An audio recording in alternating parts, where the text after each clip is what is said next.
안녕하세요.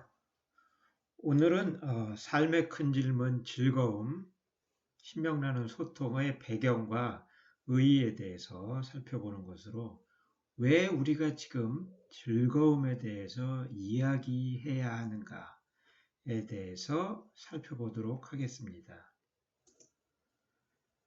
일단 우리 학교에 사세계 정원이라고 있죠. 정원에는 뭐 오래된 정원이라고 또 황석영 선생의 소설도 있고 또 뭐 시크릿 가든이라 그래가지고 뭐 비밀의 정원 이런 것도 있는데 그런 정원 말고 요 그림은 히에로니무스 보시라고 하는 사람의 세속적 쾌락의 정원이라는 그림이에요.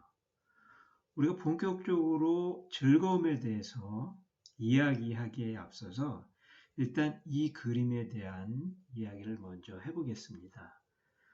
보시는 대략 한 15세기 후반부에 활동했던 네덜란드의 화가인데요.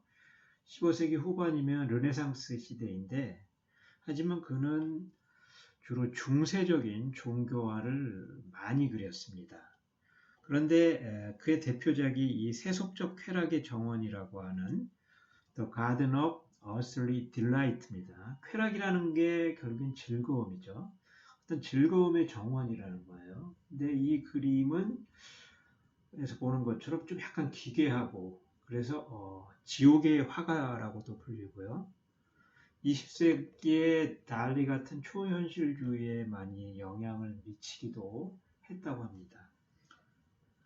이 그림은 이렇게 세 폭으로 그려져 있는 재단화예요. 그래서 옛날에는 사람들이 글을 잘 몰랐으니까 성당에 이렇게 펼쳐놓고 그 기독교의 교리라든지 이런 것들을 설명하는 이런 겁니다. 그래서 이게 내러티브가 여기 왼쪽서부터 오른쪽으로 이렇게 전달되는데 세 가지로 구성되어 있습니다. 맨 왼쪽에는 여기 보면은 우리가 아담과 이브가 처음에 에덴 동산에서의 죄를 짓기 전의 모습이에요. 그래서 하나님이 아담과 이브를 창조하셔가지고 이렇게 서로 소개하는 그런 그림이고, 그 다음에 이 가운데가 그야말로 이 지상에서의 여러 가지 세속적인 쾌락에 대해서 즐거움을 추구하는 그런 모습들입니다. 그리고 맨 오른쪽은 그렇게 해서 불교식으로 얘기하면 지옥도죠. 지옥도. 지옥에 빠져 있는 그런 사람들의 모습이에요.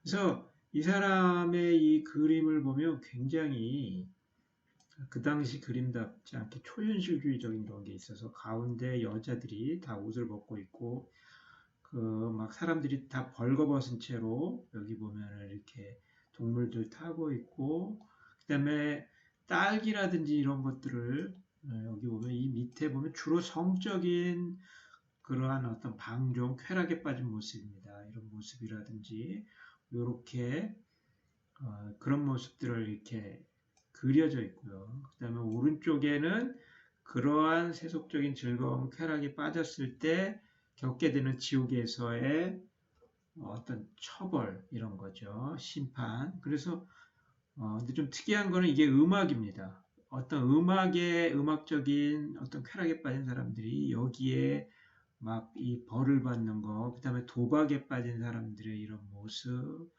뭐 수녀 복장을 한 돼지가 사람에게 뭘 하는 거, 그 다음에 이상한 새가 사람을 잡아먹고 배설하면 그것을 뭐 뱉는 모습, 좀 약간 그로테스크할 정도로 이런 거죠. 그래서 이 그림은 대중매체라든지 그때 여러 가지 대중매체도 굉장히 많은 영향을 미쳤다 그래요. 그래서 여기서 보면은 이 그림에 대한 일반적인 해석은 우리가 일상에서의 어떤 세속적인 쾌락, 즐거움을 막 탐닉하고 그러는 것에 대한 기독교적인 종교적인 경계와 훈계, 그렇게 하다가 이렇게 지옥에 간다. 이런 식의 어떤 해석이 일반적인 건데, 그런데 사실 이 그림들을 보면 그러기에는 너무나 좀 탐닉적으로 그려져 있는 측면이 있습니다.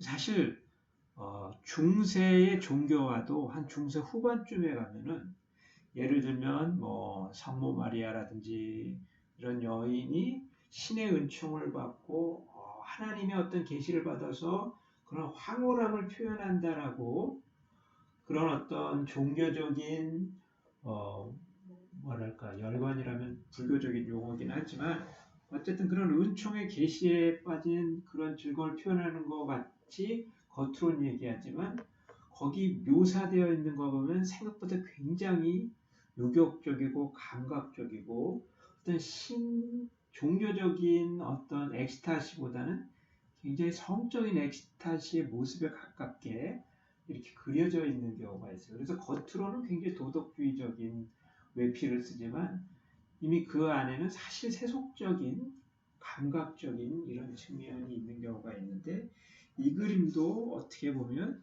겉으로는 즐거움에 대해서 굉장히 훈계하고 경계하는 것 같지만 그것을 굉장히 탐닉하는 듯한 이런 모습을 보인다는 해석도 있고요.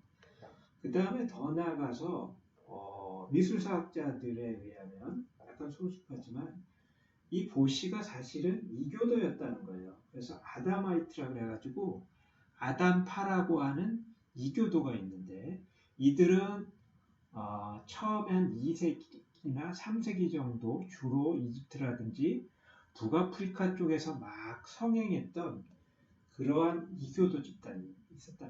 이 사람들은 이 아담파들은 아담을 중시하는 아담처럼 원초적인 우리의 죄 없는 상태로 가야 된다는 것을 교리로 하는 이 기독교의 한 분파는 영혼과 육체의 해방 이런 것들을 굉장히 강조하고 그 기쁨 그래서 실제로 예배라든지 종교를 볼 때 누드로 다 나체로 다 옷을 벗고 가장 우리가 기독교의 에덴 동산과 같은 원초적인 상태로 가야 된다라고 해서 결혼제도라든지 사유재산이라든지 이런 것들도 다 거부하는 굉장히 컬트죠.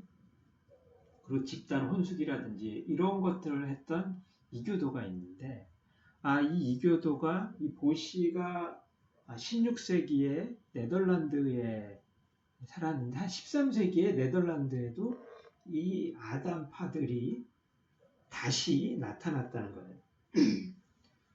그래서 사실은 이 보시가 겉으로는 이러한 세속적인 쾌락이라든지 즐거움에 대해서 경계하는 것 같이 이렇게 얘기하지만 오히려 다르게 해석해 보면 이것은 아담과 이브가 죄로 타락한 이전에 그리고 다시 부활했을 때 경험하게 될 아주 innocent joy라고 아주 죄 없는 순수한 그런 쾌락과 즐거움을 오히려 묘사한 것이다.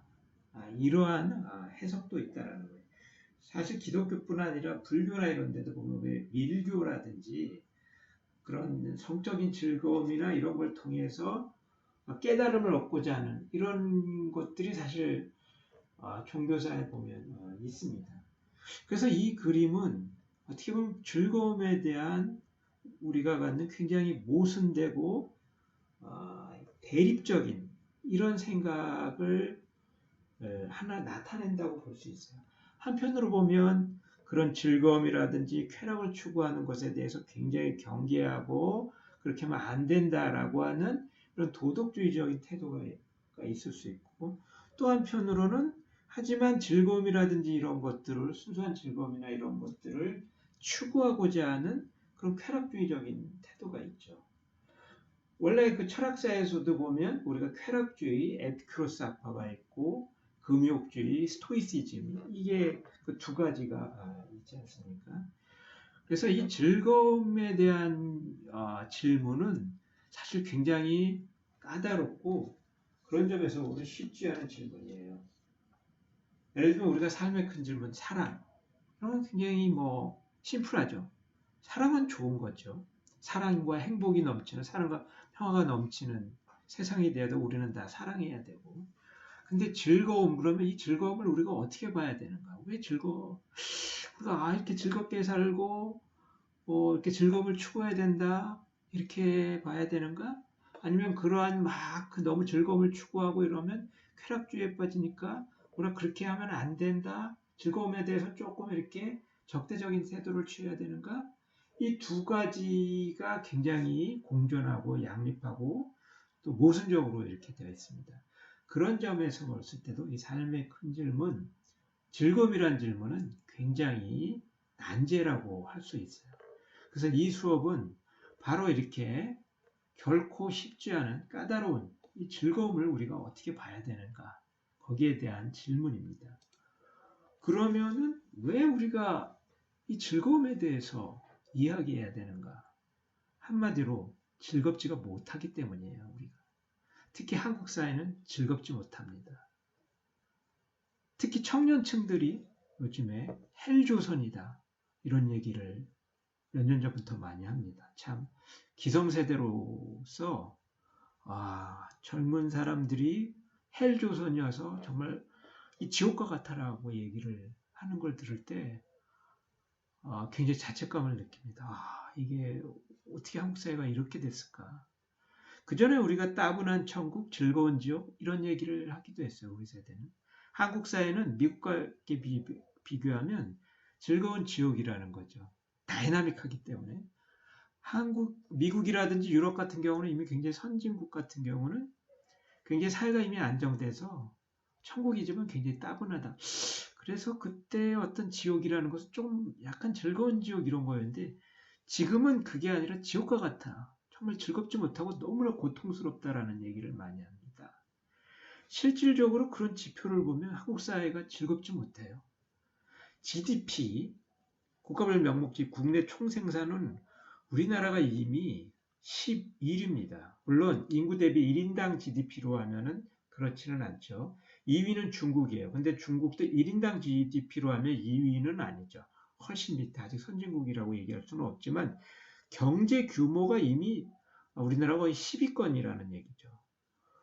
그래서 굉장히 경제적으로는 어찌 보면 꽤 성취를 이룬 나라지만 언론에 맨날 얘기하는 것처럼 한국 사람들의 행복지수는 굉장히 낮아요. 행복지수가 세계 58이라고 합니다. 우리 경제 규모는 11이지만 그리고 행복지수가 OECD 국가 중에 30몇 개국 중에 30몇인가 그래요. 선진국 중에서 거의 꼴찌라는 그런 얘기죠. 자살률 OECD 1위다. 이런 통계가 굉장히 많이 나오고 있습니다. 한마디로 즐겁지 못하고 너무나 괴로운 게 한국 사회다 보니까 우리가 새삼스럽게 도대체 즐거움이란 무엇인가에 대해서 어떻게 하면 즐거울 수 있을까에 대해 이야기를 한다는 거죠. 우리가 즐겁지 않다는 것을 이 사회가 특히 이제 20대들이 청년들이 그러다 보니까 아무것도 하기 싫어하는 거예요. 그거를 단적으로 드러내는 게 여러분들 그런 거 많이 했을 거예요. 아무것도 하고 싶지 않다. 안 하고 싶다. 지금 아무것도 안 하지만 더 격렬하게 안 하고 싶다라는 건데 특히 요즘 여러분들 그런 느낌을 많이 받을 텐데 그거와 관련되는 광고 요게 그러한 세태를 반영한 이거죠. 한번 보기 바랍니다. 할인되는 카드 있으세요? 마일리지 카드 있으세요? 통신사 카드 있으세요? 멤버십 카드 있으세요? 엄마 카드 있으세요? 아빠 카드 있으세요? 하루 카드 있으세요? 아무것도 안 하고 싶다. 이미 아무것도 안 하고 있지만 더 격렬하게 아무것도 안 하고 싶다. 숫자 카드가 알아서 맞춰주니까 쉬우니까 실용이다.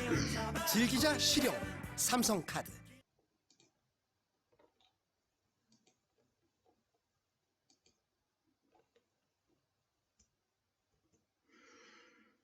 네, 이런 그림 많이 봤죠. 아무것도 안 하고 싶다. 이미 아무것도 안 하고 있지만 더 격렬하게 안 하고 싶다. 왜 아무것도 안 하고 싶은가? 지금 왜 이 헬조선에서 왜 아무것도 안 하고 싶은가? 피곤하니까죠. 광고에서 나 오늘 직장 안 가. 왜? 피곤하니까 이런 것들. 그래서 그런 걸 나타내는 게 피로사회입니다. 이게 한국 사회뿐 아니라 넓게 보면 현대 사회가 피로사회라는 거예요. 그런 걸 나타낸 게 그 한병철 교수의 피로사회라는 책인데요. 이분은 원래 독일에서 활동하고 있는 제독 철학자입니다. 그래서 이 피로사회라는 책은 원래 독일어로 쓰여진 건데 우리말로 번역되어 있는데 이 한병철 교수의 그 피로사회라는 책에 의하면 현대 이전까지는 규율사회였다는 거예요. 규율사회라는 것은 부정성이 지배했습니다. 즉, 너 이거 하지 마. 하지 마, 하지 마. 뭐 하지 마, 뭐 하지 마, 뭐 하지 마. 이게 그렇게 주됐습니다. 그러다 보니까 이때는 주체는 뭐냐면 어떤 이런 명령, 뭐 하지 마, 뭐 하지 마 하는 이 부정성에 대한 복종해야 되는 주체예요. 뭘 하지 말라는 것에 대해서 해서 하지 않도록 하는 거. 그것을 따르는 이게 복종적인 주체였다는 거죠. 그런데 현대사회로 넘어오면서 이 규율사회가 성과사회로 바뀌었다는 겁니다. 성과사회라는 것은 개인이 복종하는 개인이 아니라 어떤 성취하는 개인, 성과를 내는 개인이에요. 그래서 이전에는 부정성이 지배해서 당신 이거 하지 마, 뭐 하지 마, 뭐 하지 마 이랬는데 그게 아니라 긍정성이 과잉됐다라는 겁니다. 너 이거 할 수 있어. 너 이것도 할 수 있어. 이것도 할 수 있어. 끊임없이. 그래서 우리 맨날 You can do it. 넌 할 수 있어. 그래서 넌 할 수 있어. 라는 노래도 있죠. 항상 넌 할 수 있어. 뭐 할 수 있어 라고 하니까 주체가 뭐냐면 옛날에는 무엇을 하지 말라는 것을 따르는 것이 중요했지만 이제는 내가 이걸 할 수 있다고 하니까 그것을 할 수 있다라고 하는 성과를 내야 되는 주체가 되었다는 거예요.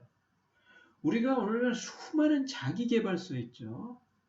뭐 하는 사람은 뭐 어떻다 뭐 시중에 베스트셀러 보면은 자기계발서 엄청 많습니다. 저도 사실 대학교 졸업하고 사회초년생 때 그런 자기계발서도 많이 보고 그랬어요. 그런 게 사실 굉장히 스스로를 좀 자극도 되고 일정 부분 기여하는 측면이 있어요. 근데 그 수많은 자기계발서 때문에 너는 시간 관리는 어떻게 할 수 있고 뭘 할 수 있고 뭘 할 수 있고 수많은 석세스 스토리, 성공 스토리 이런 것 때문에 나는 뭘 할 수 있다고 하다 보니까 그것을 따라하다 보니까 뭐가 돼요? 나중에 너무 피곤하다는 거예요. 그래서 피로사회가 됐다는 거죠. 오늘날. 이런 피곤한 사회, 모든 개인이 피로한 사회에 너무 긍정성이 과잉되고 성과사회가 되다 보니까 그래서 나타나는 게 이른바 번아웃 증후군이라는 거예요. 우리가 소진증후군, 탈진증후군이라고 얘기할 수 있는 거. 번아웃이라는 것은 그야말로 완전히 자기가 다 하얗게 불태워졌다는 거죠. 그냥 너무나 다 소진된 거예요. 그래서 너무나 피곤하다 보니까 뭘 할 수 있다고 끊임없이 내가 할 수 있다라고 하다 보니까 그런 번아웃 증후군이 굉장히 만연되었다는 겁니다. 이게 대학생들도 마찬가지예요. 대학생들도 참 어떨 때 보면 학생들 정말 나보다 더 바빠요. 교수보다 더 바쁩니다. 이것도 해야 되고 저것도 해야 되고 뭐 그러다 보니까 대학생들도 일찌감치 벌써 사회에 진출하기도 전에 번아웃이 되는 것 같아요. 그래서 요거 바로 거기에 대한 뉴스입니다. 최근에 여름방학이 됐지만 대학생 김진아 씨는 매일 이른 아침 집을 나섭니다. 방학 동안 인턴 활동하고 있어서 지금 회사 가고 있어요. 지금 가야 제 시간에 도착할 수 있어서 회사 일이 끝나면 숨 돌릴 틈도 없이 다시 버스를 타고 돌아옵니다. 도서관에서 부족한 공부를 하고 나면 집에 들어가는 시간은 밤 11시가 넘습니다. 한 4시간에서 5시간 정도 자는 것 같아요. 안 피곤해요? 피곤하긴 한데 취업 준비생들은 다 그 정도 자니까 괜찮아요. 자, 이렇게 하루하루가 피곤한 생활, 비단 취업준비생의 얘기만은 아닙니다. 통계청 조사에 따르면 우리나라 국민의 81%가 특히 30대는 90% 이상이 일상에서 피곤함을 느낀다고 말했습니다. 만성화된 피로는 휴가 풍경도 바꿨습니다. 이렇게 장거리 여행이나 이런 것도 피곤할 것 같아서 휴가 기간 내에 집에서 쉬는 걸로 계획하고 있습니다. 한국 사람의 일하는 시간은 OECD 평균보다 하루에 1시간 반 정도 더 길지만 수면 시간은 33분이 더 짧습니다. 더 일하고 적게 쉬는 과로 사회의 전형적인 모습입니다. MBN 뉴스 이상민입니다.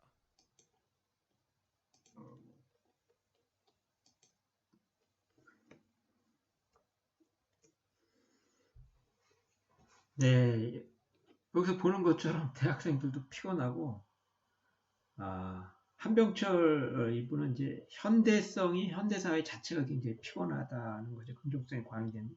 한국 사회가 특히 피곤하죠. 번아웃 되고, 대학생들조차 그래요. 스펙 쌓기 때문에 공부해야죠. 공모전도 해야죠. 인턴도 해야죠. 영어도 해야죠. 연수도 해야죠. 피곤합니다. 그러니까 즐거움이 없어요. 왜 피곤한가? 만약에 성과사회라고 했을 때 넌 할 수 있다고 할 수 있죠. 우리가 성공을 하고 성과를 내면 우리가 즐겁죠. 피곤할 리가 없어요. 왜 피곤한가? 이 피로사회가 이 성과사회에 긍정성이 과잉되는 사회 실패하기 때문입니다.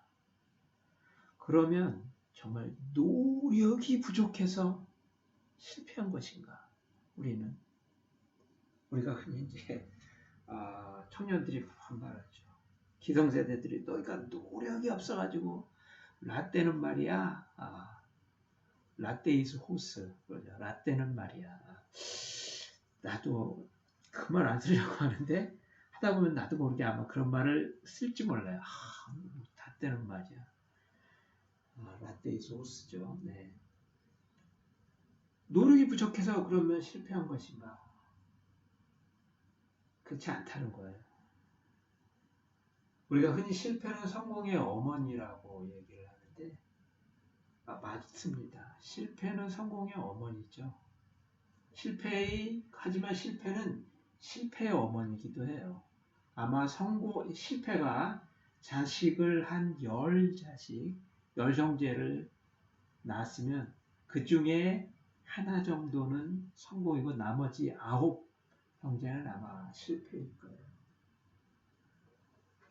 그래서 여기에 대해서 역시 독일 사람인데 크리스티안의 쥐른트라고 하는 문학 비평가인데 이분이 실패의 향연이라는 책이 있어요. 제목 자체가 굉장히 호기심을 자극하죠. 여기에 따르면 현대는 성공이 아니라 실패를 조장하는 사회라는 겁니다. 현대는 사실은 많은 성공 스토리를 이야기하는 거지만 끊임없이 실패를 할 수밖에 없고 실패를 조장하죠. 그럴 수밖에 없죠. 오늘날 그래서 슈른트는 현대의 최후의 금기어는 실패라는 거예요. 굉장히 많은 사람들이 실패를 하지만 아무도 실패를 언급하고 입에 담지 않으려고 한다는 겁니다. 사실 굉장히 많은 실패가 있는데 그래서 그런 것들을 마치 성에 대한 거랑 비슷하다는 거예요. 섹스에 대해서 거기에 대해서 다들 관심이 있고 굉장히 중요한 거지만 아무도 성에 대해서 이렇게 잘 얘기하지 않으려고 하는 거랑 비슷하다는 거예요. 현대가 성공이 아니라 실패를 조장하는 사회라는 거를 제가 생각할 때 단적으로 나타나는 게 올림픽입니다. 이제 2020년 올해 도쿄 올림픽이 열리느니 마느니 이러는데 올림픽 하면 우리가 늘 금메달, 은메달, 동메달, 금메달리스트 수많은 어떤 메달리스트의 이런 성공 이야기, 도전의 이야기, 어떤 영웅적인 이야기를 합니다. 그런데 가만히 생각해 보면 올림픽은 그러한 성공과 도전의 이야기가 아니라 성공의 향연이 아니라 실패의 향연이에요. 올림픽이야말로 실패의 향연입니다. 생각해 보세요. 그 많은 올림픽 종목마다 메달을 따는 사람은 금메달, 은메달, 동메달 셋이에요. 나머지 사람들은 다 메달을 못 따는 사람들은 다 실패입니다. 근데 우리는 그 사람들에 대해서 얘기하지 않아요. 또 그나마 올림픽 본선에 진출한 사람들, 우리나라로 치면 그래도 국가대표입니다. 그 국가대표의 끼지도 못한 얼마나 많은 실패자들이 있겠어요. 올림픽 예선에서 탈락한 사람들. 그런 거 생각하면 올림픽이야말로 성공이 아니라 실패의 향연입니다. 올림픽은 우리에게 끊임없이 실패를 조장하는 그러한 제도입니다. 여러분들도 마찬가지예요. 대학에서 특히 광고 홍보라든지 뭐 미디어 이런 쪽은 굉장히 공모전이 많아요. 요즘은 뭐 다른 분야도 공모전이 많지만. 그러면 공모전에서 상을 받는 사람 몇 명 안 되죠. 그럼 요즘 웬만한 공모전 막 몇백 명씩, 막 1000명씩 돼요. 그러면 대상, 금상, 은상, 동상, 장려상, 뭐 파이널리스트 끼케봐야 10명이죠. 공모전은 성공의 향연이 아니라 실패의 향연이에요. 10명 성공하고 나머지 990명은 다 실패자로 만드는 그러한 제도라고도 얘기를 할 수 있습니다. 근데 이런 실패는 슈르트에 얘기하면 사실 굉장히 현대적인 징후라는 거예요. 그 이전에는 실패라는 것은 현대 이전에 고대라든지 실패는 영웅들만의 특권이었습니다. 실패는 영웅만이 할 수 있었어요. 보통 사람들은 실패라는 경험을 하지 않았다는 겁니다. 우리가 실패를 했다라는 것, 좌절을 했다라는 것은 자신의 어떤 한계가 있는데 그 한계를 벗어나지 못했고 그 한계까지 도전했는데 안 됐다는 나의 한계까지는 여기까지인가 보다라는 것을 체험했다라는 이야기입니다. 그런데 고대라든지 중세라든지 근대 이전 넓게 보면 인간이 개인의 어떤 주체성이라든지 이런 게 발현되기 이전까지는 그거는 영웅들만이 할 수 있었어요. 실패한다라는 것은 내가 어떤 일을 할 수 있다라는 어떤 주체성, 나에게 그런 능력이 있고 내가 그런 한계를 돌파할 수 있다라는 것이 전제가 되어 있는 겁니다. 그 이전까지 개인은 그런 게 없었죠. 그래서 고대 그리스의 웨디푸스 왕이라든지 이러한 어떤 비극이라든지 비극의 주인공은 다 왕이라든지 이런 영웅들이었어요. 대다수의 보통 사람들은 고대나 중세까지 서양도 그렇고 우리나라도 예를 들면 불과 한 100년 전, 한 150년 전 조선사회를 생각해 보세요. 그때는 신분사회였습니다. 그래서 노예, 농민, 뭐 양반, 어떤 봉건계급은 봉건계급, 어떤 신분 속에 있었기 때문에 그 신분 속에서 벗어날 수가 없었어요. 그리고 벗어나려고도 하지 않았습니다. 서양 같은 경우는 이게 신의 질서예요. 하나님이 그렇게 만든 질서이기 때문에 왕, 귀족, 농민, 농노, 노예, 농부의 아들은 죽었다 깨어나도 농부예요. 농부의 아들이 다르게 될 수 없습니다. 왕의 아들, 귀족의 아들은 귀족이 되는 거죠. 우리나라도 마찬가지죠. 따라서 자신의 한계를 돌파하거나 뭐 그 한계를 뛰어넘으려고 하는 도전을 하지를 않습니다. 개인의 좌절이라는 게 있을 수 없어요. 그런 좌절은 영웅만이 할 수 있는 거죠. 따라서 실패라는 경험은 근대와 함께 근대적인 주체성이 전제가 됐을 때 근대와 함께 태동한 현대성의 징후예요. 오늘날 어떤 개인이 주체성으로 되면서 주체적인 개인이 되고 뭐든지 할 수 있다라는 인간의 자유의지라든지 인간의 능력에 대한 어떤 근대성 이런 것들이 되면서 동시에 무한한 가능성이 열려있기 때문에 무한한 실패가 우리 앞에 놓여 있어요. 그래서 근대는 수많은 실패를 우리가 경험할 수밖에 없는 그런 사회라는 거죠. 그리고 그 실패의 스펙트럼은 굉장히 넓습니다. 왜냐하면 어떤 사람이 객관적으로 봤을 때 굉장히 돈도 많이 벌고 유명해져서 겉으로 보면 성공한 사람 같지만 그 사람은 주관적으로 자기가 원하는 것 또는 자기의 비교 대상과 비교해 봤을 때 자기가 거기에 못 미쳤기 때문에 실패했다고 이렇게 생각할 수도 있죠. 실패는 굉장히 일상화된다는 거예요.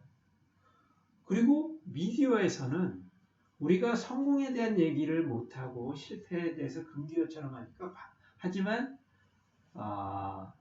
예를 들면 성에 대해서 금기어가 돼서 겉으로는 성에 대한 얘기를 못하니까 음습하게 여러 가지 변태적인 그러한 성적인 이런 것들이 횡행하는 것처럼 실패가 금기어가 되고 성공에 대한 얘기만 하다 보니까 반대로 미디어라든지 이런 것에 대해서 음습하게 또 남의 실패를 굉장히 즐긴다는 겁니다.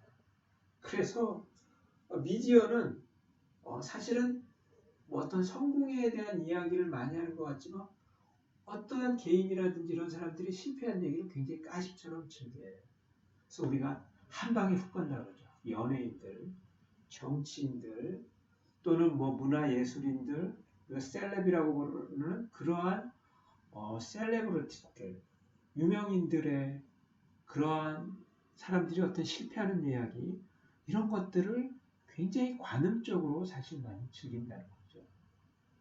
그래 작년, 재작년에 한국 사회에서도 보면 미투 때문에 한 방에 훅 가는 사람들을 많이 있었죠. 연예인뿐 아니라 예를 들면 고은 시인 같은 경우 그동안 한국 문학을 대표하는 사람이었고 고향인 군산에 가보면 살아있는 사람인데 고은 문학관이 있어요. 그리고 몇 년간 계속 노벨상, 노벨문학상 후보로 되고 교과서에도 나오고 그런데 미투 때문에 그야말로 한 방에 훅 갔습니다. 그래서 막 교과서나 이런 데서도 지금 다 막 이렇게 삭제한다 그러고 고은 문학관 다 폐쇄한다 그러고 그래서 그거 보면은 한 문학적 거인이 한순간에 이렇게 무너지는 실패 이야기를 우리가 볼 수 있고 뭐 정치인들도 그렇죠. 연예인들 그런 실패 이야기들을 관음적으로 또 즐기기도 합니다. 실패가 그렇게 굉장히 만연되어 있다는 거예요. 바로 이런 특성을 잘 보여주는 게 피터 브루엘의 추락하는 이카루스가 있는 풍경이라고 취른트는 얘기하고 있습니다. 취른트는 요에 따르면 요 그림이야말로 그런 실패의 본질을 잘 드러냅니다. 여기서는 추락하는 이카루스가 있는 풍경인데 우리가 그거를 이해하기 위해서는 이카루스의 얘기를 좀 할 필요가 있죠. 여러분들 그리스 로마 신화를 잘 아는 사람들은 그걸 봤겠지만 이카루스는 원래 그리스에서 그 다이달로스의 아들이에요. 다이달로스는 예술가의 어떤 초상이라든지 또는 뭐 장인, 아티스트, 뭔가를 만드는 사람 이런 것의 어떤 상징으로도 만들고 굉장히 손재주가 좋아요. 잘 만드는 사람이죠. 그래서 근데 이 시기심도 많아가지고 자기 조카가 자기보다 뭔가를 굉장히 잘 만들고 그러니까 절벽에 밀어 떨어뜨려서 죽였어요. 그래서 크레타 섬으로 도망을 갔는데 그 크레타 섬의 미노스 왕이 그 재주를 귀히 여겨서 받아들였습니다. 근데 미노스 왕한테는 미노스 왕의 아내가 파시파인데 그 아내가 파시파이가 바람이 나가지고 포세이돈 바다의 신인 포세이돈하고 불륜으로 바람이 나서 아들을 낳았는데 그 아들이 미노타우루스입니다. 미노타우루스는 머리는 황소고 몸은 사람인 거예요. 그래서 이렇게 황소와 사람이 이렇게 접합된 그런 형식은 중국 신화에도 많이 나옵니다. 신농시라든지도 보면은 얼굴은 뭐 소고 이런 거 이게 농업의 신 이런 형식입니다. 그래서 어쨌든 미노스 왕이 이 미노타우루스라고 하는 이 괴물을 가두기 위해서 다이달로스한테 미궁을 만들려고 그랬어요. 그래서 다이달로스가 미궁 있죠. 아주 거의 한 번 들어가면 빠져나올 수 없는 이 미궁에다가 미노타우루스를 가뒀어요.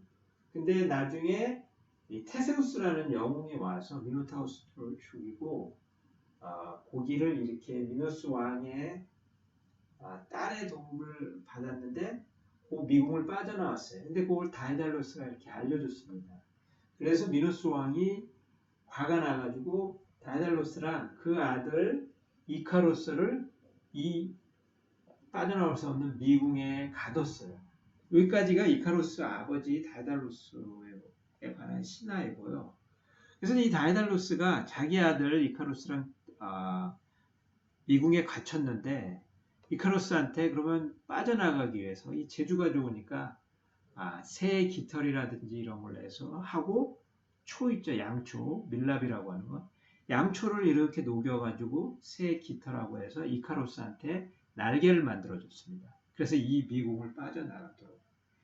그래서 이카루스한테 근데 이게 초로 만들었으니까 그리고 새 깃털로 만들어서 다이달로스가 이카루스한테 네가 이 날개, 양초로 만든 날개를 가지고 하늘을 나는데 대신에 너무 바다에 가까이 가면 이 바닷물에 적셔서 날개가 다 젖어서 떨어질 것이고 그렇다고 또 태양에 너무 가까이 가면 이 태양의 열 때문에 그 초가 녹아서 추락할 것이다 라고 이야기를 했어요. 그래서 적당한 거리를 하라 그러는데 이 이카루스가 이 양초로 만든 이 날개를 달고 하늘을 날다 보니까 너무 자만했던 거죠. 그래서 기분이 좋아가지고 태양을 향해서 막 날아가다가 그만 이 태양빛에 이 초로 만든 날개가 녹아서 바다에 추락해서 죽었다는 이야기입니다. 그게 그리스 신화의 이야기예요. 그래서 이카루스하고 다이달로스는 그 태양을 향해 날아가는 끝없는 비상이라든지 뭐 이런 것들을 상징하는데 저는 이 이카루스를 참 좋아합니다. 그 이미지를 뭔가 어쨌든 하늘을 향해서 태양을 향해서 끊임없이 비상하는 그래서 제 한림대 이메일의 아이디가 이카루스 44예요. 이카루스. 제가 이카루스 좋아하는 것은 또 스스로 경계하고자 하는 이런 것도 있어요. 나는 이카루스의 이야기를 어떤 이상과 현실 사이에 적절한 어떤 균형을 이루는 균형 감각에 대한 어떤 경고라는 의미로 이제 해석을 합니다. 그래서 우리가 태양을 향해 비상하고 날더라도 이 지상하고 너무 멀어지면 안 된다는 거. 적당히 그 사이에 바다와 태양 사이에 적절한 어떤 균형을 유지하면서 우리가 비상해야 될 필요성이 있다라는 의미에서 저는 하여튼 이카루스라는 그러한 것을 저의 하나의 이미지로 삼고 있는데 흔히 이카루스는 그렇게도 해석할 수 있지만 보통은 어떤 오만함, 자만심, 하늘을 향해서 자기가 날아가는 이런 것으로 보통 해석을 합니다. 그런데 이 그림은 피트로 브루엘이라는 사람은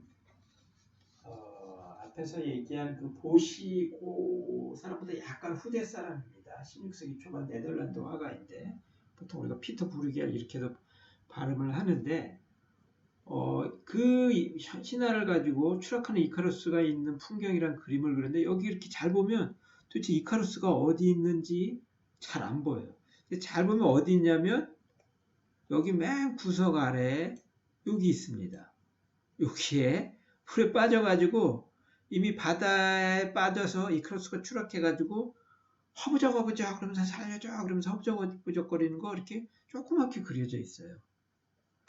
근데 이 추락하는 이카루스가 있는 풍경이라 그러면서 굉장히 조그맣게 그려져 있습니다. 슈른트는 바로 이 그림이 실패의 본질을 참 잘 나타내고 있다고 해석하고 있어요. 이 그림에서는 세 가지 요소가 있습니다. 첫 번째, 여기 보면 농부가 있어요. 농부는 밭을 갈고 있죠. 신경도 쓰지 않고 브루엘이 살던 16세기 네덜란드 그때만 해도 농부들은 다 자기 한계를 자기의 분수를 지키면서 살았을 거예요. 이 사람들은 태어나서 죽을 때까지 그냥 농부고 자기가 태어난 데를 16세기 정도면 자기가 태어난 데를 거의 벗어나는 적이 없습니다. 이 사람의 아들도 농부가 될 것이고 떼돈을 벌어서 이렇게 부자가 된 그냥 그 분수 안에서 그 한계 안에서 살아요. 농부는 그것을 상징합니다. 따라서 이 사람에게는 실패가 없습니다. 근데 여기에 보면 굉장히 많은 범섬들이라든지 이렇게 화려하게 바다가 있어요. 원래 바다는 어떤 무한한 가능성, 한계를 극복하는 이러한 상징으로 많이 쓰입니다. 그래서 여기에 보면 여러 가지 범선들이라든지 이런 게 막 화려하게 있습니다. 16세기 네덜란드는 유럽의 최강국이었어요. 무역으로. 그 당시 가장 잘 사는 나라였습니다. 상업주의 이런 걸로 해서. 그래서 가장 부유했고 이들이 이 땅도 좁은 네덜란드가 유럽 최대의 부자 나라가 된 것은 무역이었어요. 그 당시 신대륙이라든지 이런 걸 통해서. 그래서 그 당시에 이런 배는 무한한 가능성 그리고 한계를 돌파하는 것이고 곧 어떤 성공을 의미한다는 거죠. 그 당시에 어떤 자유무역이라든지 이런 걸 통해서 네덜란드에서 이 배의 범선은 결국 그때 막 발행하는 상업주의적인 자본주의의 승리, 성공 이런 것들을 상징한다고 볼 수 있습니다. 즉 하나는 농부, 땅에 그냥 여기 땅에 얽매여서 더 이상 뭔가를 한계를 돌파하려고 노력하지 않는 그래서 실패도 없는 농부가 있고 한편으로는 바다가 있습니다. 이 사람들은 끝없이 이 드넓은 바다를 개척하고 도전하고 그래서 그 당시 네덜란드 최강국이 되는 것처럼 자본주의적인 승리와 성공을 상징합니다. 그 사이에 있는 이 이카루스 물에 빠진 거는 이것도 저것도 아닌 모순된 존재라는 거예요. 이카루스는 일반적으로 얘기한 것처럼 태양을 향해서 비상을 했어요. 쫙 올라가다가 결국에는 그 촌농이 녹아서 추락을 했죠. 실패를 한 겁니다. 이카루스가 어찌 보면은 그냥 여기 땅에서만 있었거나 그랬으면 이렇게 추락하지도 않았겠죠. 추락하는 것은 날개가 있다 이런 말이죠. 이문열의 소설이기도 하고 그건 원래 또 독일 여류신의 시이기도 한데 보통은 그걸 추락하는 것은 날개가 있다 그러면 추락을 하더라도 날개가 있어서 어떤 실패한 가운데도 희망이 있다. 보통 이제 이렇게 해석하는데 저는 그 말은 그거보다는 추락하는 것은 날개가 있다라고 해서 날개가 있는 게 추락한다. 저는 이렇게 그 말을 해석하고 싶습니다. 즉 날개가 없는 것은 추락하지도 않아요. 추락하는 것은 실패하는 건 뭐냐? 날개가 있어가지고 뭔가 날개 있다고 치솟아 오르는 것들이 추락하죠. 아예 날개가 없으면 비상하려고 시도조차 안 하기 때문에 추락하지도 않습니다. 자기가 날개가 있어서 속된 말로 깝죽거리고 막 뭔가를 향해서 올라가서 날개짓 하는 그러한 존재가 추락한다는 거예요. 날개가 없으면 추락을 안 하죠. 따라서 추락하는 것은 날개가 있다는 것은 실패하는 가운데에서 또 어떤 희망이 있다라는 이런 의미도 있지만 뭔가 희망을 가지고 한계 극복하려고 하는 것들이 실패한다라는 거죠. 바로 이카루스가 바로 그렇다는 겁니다. 그것을 나타낸다는 거예요. 그리고 또 하나는 이 그림에서 나타내는 건 실패의 본질은 뭐냐면 이렇게 이카루스가 추락하는 것을 화면 한쪽 구석탱이에 아주 조그맣게 그렸어요. 그리고 여기 있는 사람들이 아무도 거기에 대해서 관심을 가지고 있지 않아요. 농부는 그냥 자기 밭을 갈고 있고 이 목동은 이 양치기 하면서 그냥 여기 쳐다보지도 않고 그냥 멍하니 하늘을 보고 있고 여기 이 사람은 그냥 뭐 어분지 낚시질하고 있지 누구도 저 사람 추락하네 그러면서 좀 구해줘야지 하고 하지 않는다는 거죠. 즉 추락은 굉장히 일상적이고 추락은 고독하다는 거예요. 실패는. 아무도 실패하는 사람에 대해서 관심을 갖지 않는다는 거죠. 실패는 누구나 실패할 수 있고 실패하는 것에 대해서는 아무도 관심을 갖지 않고 일상은 지속된다는 겁니다. 원래 네덜란드의 속담에 사람이 죽어도 쟁기질은 계속한다 이런 속담이 있다 그래요. 그것을 나타내고 우리도 그런 얘기 하잖아요. 불타버린 집에서도 짜장면을 시켜 먹어야 된다. 이런 거 있죠. 또는 show must go on. 이런 쇼는 계속돼야 된다.